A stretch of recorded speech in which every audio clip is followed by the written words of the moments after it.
Hi, I'd like to begin a series on string crossing techniques. We're going to start at the very beginning. If you are a beginner, and this is of interest to you, then at this point you should only be using maybe the middle third of your bow. Some teachers will put tapes on the middle third, little pieces of tape, maybe here and here, allowing you only to bow between the two pieces of tape. And that's partly so you don't go crooked, but if you, or not parallel to the bridge. But if you think about geometry, if I'm near the frog, watch how much motion my tip has to do to string cross from the D to A.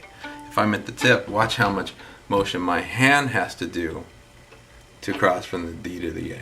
If I'm in the middle, it's a much smaller motion. I'm teeter-tottering in the center. So we're not going from D to A, we're going to go from A to E. But anyway, tapes in the middle of your bow, or just remember, have a concept of the middle third of your bow. And what we're going to do first is just play A twice, stop, look at the line from the bow to the forearm.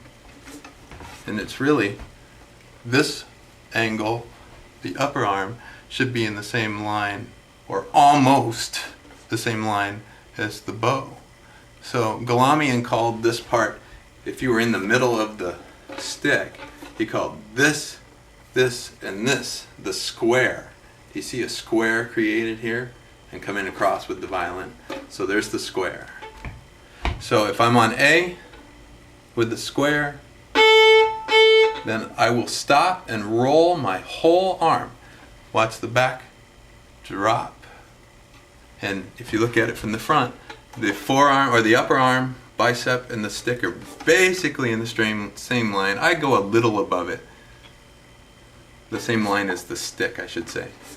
I mean, an exact same line would probably be there. I stay a little bit above it, but stop and roll that whole unit. You do not leave the elbow behind. The whole unit drops to E. And you can do E twice. Stop, roll back. Do A twice. Stop, roll back. Now, if you are doing Suzuki Book 1, you could think twinkle, stop, roll, add your first finger, stop. Now, roll back to the A string and add, if you're doing block fingerings, you add 1, 2, and 3. If you're doing independent fingerings, you add 3, and then think about the high 2 coming next. I won't talk about that here, that's a different video. So you just did a long E, you roll back to A string, third finger, small bow still, stop, roll the whole thing as a unit to the E string, stop, roll back to A, stop, roll back to E, back to A, third finger. So I'll do it from this angle. Stop, roll, roll as a unit. Stop, don't go too far in the tip right now. Back up. You'll notice that I played my half notes, da, da, dun, dun, dun, dun, dun. I stopped, I didn't go too far. It's because remember we have the tape on our stick? If we play full half notes, half note, you'll get much farther in the stick and then have to roll farther. It's okay, when you start practicing the longer stroke and more rotation, but in the beginning, it's just in the middle. You stop and you roll completely to your new string. If you hear this, it means I hit open A, and I didn't roll before I started moving, so there was a motion and a roll at the same time. I hear this all the time with beginners.